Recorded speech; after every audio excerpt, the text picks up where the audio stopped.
Hello guys, good morning to all. Welcome to get job skill training. So మనం రోజు 10 update questions solve చేస్తాం and previous years papers very important models. Okay, so ఈరోజు కొన్ని different models నేను మీకు చెప్పబోతున్నాను. So don't skip the video. And ఎవరైనా కొత్తగా చూస్తూ ఉంటే కనుక సో ఛానల్ సబ్స్క్రైబ్ చేసుకోండి. సో మీకు మరిన్ని అప్డేట్స్ వస్తాయి. ఓకే, సో విషయానికి వద్దాం. సో క్వశ్చన్స్ సాల్వ్ చేద్దాం. చూడండి, first question. The speed of the train going from Nagpur to Allahabad is 100 km/h. While coming back from Allahabad to Nagpur, its speed is 150 km/h. Okay, find the average speed during the whole journey. So average speed find out చేయాలి అంటే మనం ఇప్పుడు directions చూసుకోవాలి. ఇప్పుడు first train Nagpur నుంచి అలహాబాద్కి వెళ్ళింది. Okay, so ఎంత 100 km/h స్పీడ్తో వెళ్ళింది. ఓకే, నెక్స్ట్ అలహాబాద్ నుంచి నాగ్పూర్కి వచ్చింది. ఓకే, రివర్స్ డైరెక్షన్లో ఎంత 150 km/h స్పీడ్తో వచ్చింది. అయితే మనం యావరేజ్ స్పీడ్ ఫైండ్ అవుట్ చేయాలి.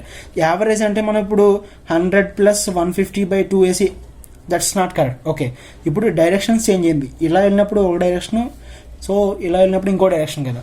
సో దానికి ఫార్ములా ఏంటి అంటే 2 ఇంటూ ఇటు ఫస్ట్ అది డెస్టినేషన్ రీచ్ అయిన స్పీడ్ సమ్ ఎక్స్ అనుకుందాం, ఇటు నుంచి వచ్చింది y, so 2xy/x + y. Okay, so this is the average speed formula. Okay, ఇది మీరు యూజ్ చేయాలి because those are different directions. Okay, 2 different directions. Solve చేయండి. 2 ఇంటూ 100 ఇంటూ 150/250 అంతే కదా. సో 0 0 క్యాన్సిల్ చేయండి. 25 దీంట్లో 4 times 415 60 60 into 2 120. So 120 km/h is the average speed. ఎక్కడ ఉంది? Option D. Okay, that is our answer. Got it? Okay, next question చూడండి. What is the difference between simple interest and principal of 500 rupees being calculated 5% per annum for 3 years and 4% per annum for 4 years? ఇక్కడ మనకి 2 different rates ఇచ్చారు, 2 different time periods ఇచ్చారు. అయితే simple interest calculate చేసి రెండింటికి difference చెప్పాలి. Simple, మీరు నార్మల్గా సింపుల్ ఇంట్రెస్ట్ క్యాల్కులేట్ చేయండి. PDR/100 కదా, దాట్స్ ఇట్. ప్రిన్సిపల్ ఎంత 500, టైం ఎంత ఫస్ట్ తీసుకోండి. 5% rate, time 3 years. So 5 into 3/100. Okay, 0 0 cancel. 5 5 25 25 3 75. So that is the interest. Okay, next ఇంకొక సెకండ్ ఇంట్రెస్ట్, ఇది I1 I2 అనుకో. నెక్స్ట్ సెకండ్ ఇంట్రెస్ట్ ఏంటి? సేమ్ కదా, PDR/100. 4% per annum for 4 years. Okay, principal same 500. ఇప్పుడు 4% 4 years time period by 100. 5 4 20 24 80. Okay, so ఇప్పుడు 80కి 75కి difference ఎంత? 5 rupees అంతే కదా. So that's it. Option A is the correct answer. Got it? Next చూడండి. Find the least number which will leaves remainder 5 when divided by 8, 12, 16 and 20. Okay, ఒక number ఉంది. ఆ నెంబర్ని మనం ఈ 4 నెంబర్స్ ఏ నెంబర్తో డివైడ్ చేసినా సరే మనకి రిమైండర్ 5 రావాలి. ఆ నెంబర్ ఏంటో మనం చెప్పాలి ఇక్కడ ఆప్షన్స్లో. ఓకే, సో ఇప్పుడు మనం అలా లీస్ట్ నెంబర్ ఏంటి అంటే మనం ఈ 4 నెంబర్స్కి ఎల్సిఎం ఫైండ్ అవుట్ చేయాలి. ఓకే, అది గుర్తుపెట్టుకోండి. ఎల్సిఎం 8, 12, 16, 20. సో ఎల్సిఎం చేయాలి నార్మల్గా. 2 4 8 2 3 2 6 కదా, 2 8s 2 10s. ఓకే, సో 4 టేబుల్లో 1 2. ఓకే, ఇప్పుడు నెక్స్ట్ 2 టేబుల్లో 1 5 అండి. 6 అనేది ఇక్కడ 3 టైమ్స్ క్యాన్సిల్ అవుతుంది మనకు. So 2 4s are 8, 8 2 16, 16 5s 80, 8 3s 24. So 240. So our LCM is 240. Okay, so ఈ 240కి 5 రిమైండర్, లీవ్స్ 5 రిమైండర్ కదా. సో 240కి 5 కలపాలి +5. That means 245 is our number. ఎందుకంటే 8, 12, 16, 20 ఉన్నాయి కదా. ఈ నంబర్స్ అన్నిటితో 240 ఎగ్జాక్ట్గా డివిజిబుల్ అవుతుంది. ఓకే, అలా కాకుండా రిమైండర్ 5 వదలాలి అంటే దీన్ని 5 యాడ్ చేయాలి. సో 245. ఇప్పుడు మీరు 8 కానీ 12 కానీ 16 కానీ 20తో డివైడ్ చేయండి ఈ నెంబర్ని, ఖచ్చితంగా మీకు రిమైండర్ 5 వస్తుంది. Got it? So our answer is 245. Option B. అర్థమైందా? Okay, question based on percentages somewhat interesting. చూడండి, 2/3 of A equal to 75% of B equal to 0.6 of C. So నేను పర్సంటేజ్ కాన్సెప్ట్ చెప్పినప్పుడు మీకు ఎక్స్ప్లెయిన్ చేశాను. ఓకే, ఎవరైనా చూడకపోతే ఒకసారి పర్సంటేజెస్ కాన్సెప్ట్ చూడండి. Okay, so 2/3 of A means that means 2/3 into A equal to 75% of B అంటే 75/100 of B. Okay, into 0.6 that means 6/10 of C. Okay, ఇప్పుడు మనం A/B/C ఆ రేషియో అనేది మనం ఫైండ్ అవుట్ చేయాలి. సో ఫస్ట్ మనం ఏకి బీకి రేషియో ఫైండ్ అవుట్ చేద్దాం. అంటే 2/3A ఈక్వల్ టు ఇది 25 3 times 4 times. So 3/4B. Okay, A/B equal to ఇది తీసుకెళ్తే 9/8. ఇది ఎలా ఉంచండి. ఇప్పుడు దీనికి వచ్చేద్దాం. 3/4B ఈక్వల్ టు ఇది 3/5. 3/5. Okay, 3/5C. ఓకే, 3 క్యాన్సిల్ అంటే B/C equal to 4/5. Okay, that means చూడండి A/B equal to 9:8, B/C equal to 4:5. So ఇప్పుడు ఇలా 2 ఐ మీన్ ఇలా రెండు రేషియోలు ఉన్నప్పుడు దీన్ని A:B:C ఎలా కన్వర్ట్ చేయాలో నేను ఇంతకుముందు చెప్పాను ప్రీవియస్ వీడియోలో. సో ఒకవేళ చూడకపోతే చూడండి. అండ్ ఇది సింపుల్, ఏం లేదు. ఫస్ట్ మనం 9 ఉంది కదా, 9తో ఈ ఫస్ట్ దీన్ని మల్టిప్లై చేయాలి. 9 4s 36. Okay, next 8 4s 32. Okay, next అలానే మేము 4 8s 32 చేసిన అదే కదా. Okay, next 8 5s are 40. Okay, ఈ రెండు మల్టిప్లై చేయాలి. ఫస్ట్ ఈ రెండు, నెక్స్ట్ ఈ నెంబరు ఫస్ట్ నెంబరు, ఆర్ ఈ ఫస్ట్ నెంబర్ ఏది చేసినా ఒకటే కదా. Next 8 5s 40. సో ఇది దట్ మీన్స్ ఇప్పుడు ఇది మనకి 9 టేబుల్లో అవుతుందా? ఓకే, 4 టేబుల్లో అవుతుంది. 4 9s 36, 4 8s 32, 4 10s 40. So 9:8:10 is the ratio. Option D 9:8:10. అది మన ఆన్సర్. అదే. ఓకే, నెక్స్ట్ అండి, profit and loss. A shopkeeper earns a profit of 12% and selling a book at 10% discount on the printed price. Okay, అయితే మనం ఇప్పుడు cost ప్రైస్కి ఆ printed ప్రైస్కి రేషియో మనం ఫైండ్ అవుట్ చేయాలి. సో ఫస్ట్ ఆఫ్ ఆల్ మనం కాస్ట్ ప్రైస్ మనకు తెలియదు. అలాంటి కేసుల్లో మనం 100 తీసుకోవాలి. ఇప్పుడు గుర్తుపెట్టుకోండి, ఒకవేళ మన కాస్ట్ ప్రైస్ మెన్షన్ చేయకపోతే క్వశ్చన్లో కాస్ట్ ప్రైస్ మనం 100 తీసుకోవచ్చు. ఓకే, ఇప్పుడు మనకి ఇక్కడ ప్రాఫిట్ ఇచ్చారు. ఇక్కడ చూడండి 10% డిస్కౌంట్ అండ్ ప్రింటెడ్ ప్రైస్ అన్నారు. ఎంత కమ్మారు? 10% discount of printed price. So మనం ప్రింటెడ్ ప్రైస్ని ఎక్స్ తీసుకుందాం. ఓకే, ఎక్స్ తీసుకుందాం. 10%కి డిస్కౌంట్ ఇచ్చారు అంటే ఎంత కమ్మినట్టు? 90% ఆఫ్ ఎక్స్, అంతే కదా. 90% ఆఫ్ ఎక్స్ కమ్మారు, 10% వదిలేశారంటే ఇది మన సెల్లింగ్ ప్రైస్. అర్థమైందా మీకు? 90% of printed price is selling price అమ్మిన వేళ. ఓకే, ఇప్పుడు చూడండి మనకి selling price equal to cost price plus profit, అంతే కదా. సో కాస్ట్ ప్రైస్ ఎంత? 100, ప్రాఫిట్ ఎంత? 12% కదా. సో 100లో 12% ఎంత? 12. So profit 12, that means 112.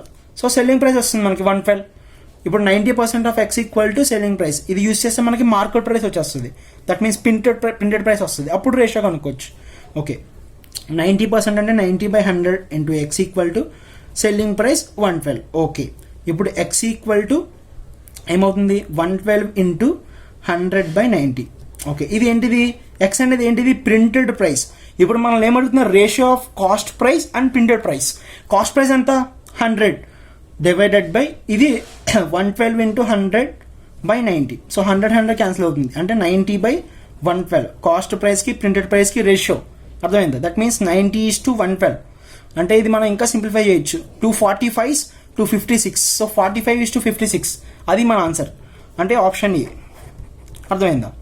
Got it? Next చూడండి, walking 3/4 of his normal speed, rabi 16 minutes late in reaching his office. Okay, usual time taken by him to cover the distance between his home and office. ఎంత time పడుతుంది normal స్పీడ్లో వెళ్తే అనేది మనం చెప్పాలి. ఇలాంటి problems మనం హ్యాష్ కీ మెథడ్ యూస్ చేస్తే చాలా ఈజీ. ఐ మీన్ తక్కువ టైంలో మనం ఆన్సర్ చేయొచ్చు. హ్యాష్ కీ, దట్ మీన్స్ మీకు హ్యాష్ తెలుసు కదా, హ్యాష్ మొబైల్లో ఉంటుంది button, hash key. So this is call hash key problems. అంటే మనకి 2 టైంలు ఉంటాయి, 2 డిస్టెన్స్లు ఉంటాయి, 2 స్పీడ్లు ఉంటాయి. ఇప్పుడు మనకి distance is equal to speed into time normally. Okay, ఇది నార్మల్. ఇప్పుడు ఇక్కడ ఏమిచ్చారు? Walking 3/4 of his normal speed. Normal speed S అనుకుందాం. ఇప్పుడు ఎంత? 3/4s. Okay, Rabi 16 minutes late, normal time T. ఇప్పుడు ఎంత లేట్ అంటే యాడ్ అవుతుంది కదా, T plus 16. Okay, equal to distance. ఇక్కడ డిస్టెన్స్ రెండు సేమ్. ఎందుకు? హోమ్ ఆఫీస్, హోమ్ నుంచి ఆఫీస్ కన్నా ఆఫీస్ నుంచి హోమ్ కన్నా ఒకటే డిస్టెన్స్ కదా. ఇలా మనకి 2 స్పీడ్లు 2 టైములు కానీ 2 స్పీడ్లు 2 డిస్టెన్స్లు కానీ ఉన్నప్పుడు మనం హ్యాష్ కీ మెథడ్ యూస్ చేయొచ్చు. అర్థమైందా?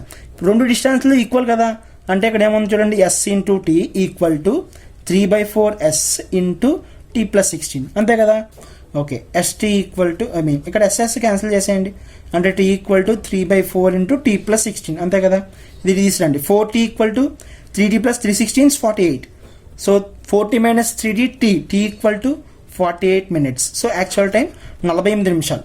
Got it? ఇలా మీ హ్యాష్ కీ మెథడ్ యూస్ చేస్తే విత్ ఇన్ సెకండ్స్లో ఆన్సర్ వస్తుంది. Okay, 48. Okay, next 7th question చూడండి. In how many ways can 10 examination papers be arranged so that best and worst papers never come together? Okay, best and worst papers రాకూడదు. ఇప్పుడు చూడండి, మొత్తం 10 papers ఉన్నాయి. Okay, 10 పేపర్స్లో ఒకటి best, ఒకటి worst. ఇవి 2 కలిసి రాకూడదు. ఓకే, కలిసి రాకూడదు అంటే మనం వేరే మెథడ్లో వెళ్ళొచ్చు. అంటే మొత్తం అరేంజ్మెంట్స్లోంచి ఇవి కలిపి, ఇవి 2 కలిసి వచ్చే అరేంజ్మెంట్స్ మనం సబ్ట్రాక్ట్ చేయొచ్చు. అప్పుడేంటి? ఇవి 2 కలిసి రానివి అరేంజ్మెంట్స్ వస్తాయి. ఓకే, సో అలా మనం చేయొచ్చు. ఇప్పుడు మొత్తం 10 ఎగ్జామినేషన్ పేపర్స్ ఉన్నాయి. ఎన్ని వేస్లో అరేంజ్ చేయొచ్చు? 10 ఫ్యాక్టోరియల్ వేస్. ఓకే, మొత్తం టోటల్ మీకు అర్థమైందా? ఓకే, ఈ టోటల్లోంచి బెస్ట్ వర్స్ట్ రెండు కలిపి వచ్చే అరేంజ్మెంట్స్ మనం తీసేయాలి. అంటే ఇప్పుడు మొత్తం 10 పేపర్లు ఉన్నాయి, దీంట్లో ఒకటి బెస్ట్ ఇంకొకటి వర్స్ట్, అంటే ఇంకా 8 రెండు పేపర్లు తీస్తాం. ఇవి రెండు కలిపి ఒక బండిల్ చేయండి. కలిపేస్తున్నాం మనం, అంటే రెండు కలిపి ఒక యూనిట్ అంటే 8+1 మొత్తం 9 యూనిట్స్. సో మనం 9 ఫ్యాక్టోరియల్ వేస్లో అరేంజ్ చేయొచ్చు. ప్లస్ ఈ రెండు బెస్ట్ అండ్ వర్స్ట్ ఈ రెండు పేపర్లని మళ్ళీ వీటిలో 2 ఫ్యాక్టోరియల్ వేస్లో అరేంజ్ చేయొచ్చు. ఓకే, ఇది టుగెదర్ రెండు పేపర్లు కలిసి రావడం. ఇప్పుడు టోటల్లోంచి టుగెదర్ తీసామనుకో నాట్ టుగెదర్ వస్తాయి కదా. So total 10 factorial minus 9 factorial into 2 factorial. But మనకు ఆప్షన్స్లో లెవెల్ కాబట్టి మనం దీన్ని చేంజ్ చేసుకోవాలి. 10 ఫ్యాక్టోరియల్ అంటే ఏం రాయొచ్చు, 10 into 9 factorial minus 9 factorial into 2. 9 factorial common తీయండి, తీస్తే 10 minus 2 that is 8 into 9 factorial. అది మన ఆన్సర్, ఆప్షన్ ఏ. అర్థమైందా? ఈ వేలో సాల్వ్ చేస్తే మనకి ఆన్సర్ కొంచెం ఫాస్ట్గా వస్తుంది. Next question, ratio and proportions. చూడండి, ఇప్పుడు మనకు ఒక అలో ఉంది. అలోలో జింక్, కాపర్, టిన్ 2:3:1 రేషియోలో ఉన్నాయి. ఓకే, అనదర్ అలో ఇంకొక అలో ఉంది.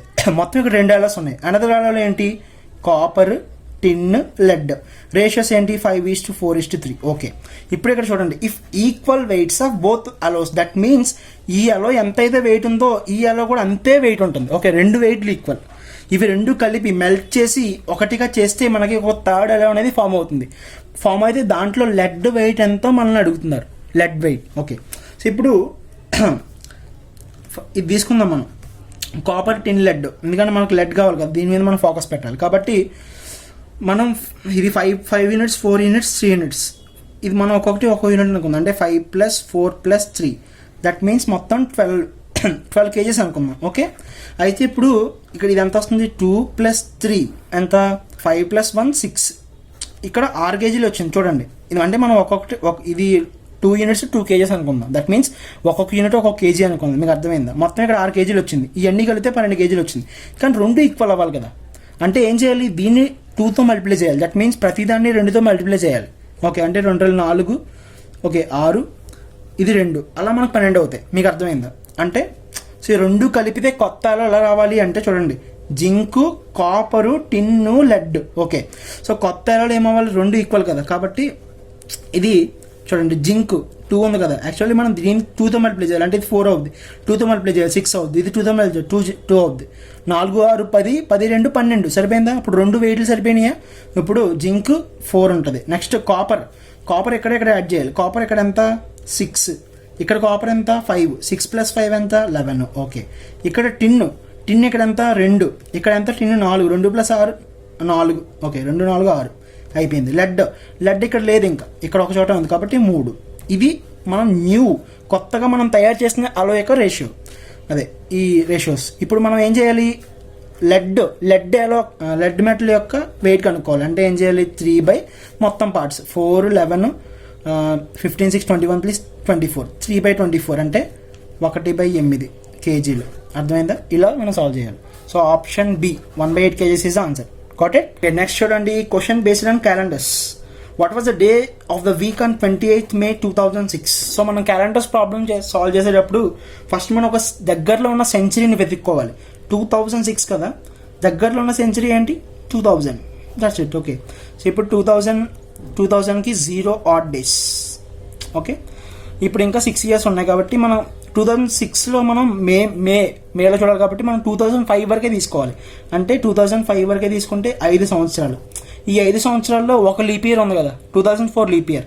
సో ఒక్కొక్క నాన్ లీప్ ఇయర్కి 1 odd day ఉంటుంది.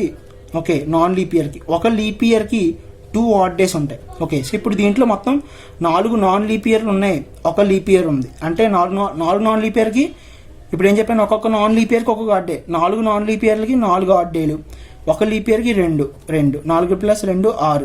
ఇక్కడ దాకా మనం 6 odd days వచ్చినాయి. ఒక 2005 వరకు ఉన్న odd days మనం క్యాలిక్యులేట్ చేస్తాం, అయిపోయింది.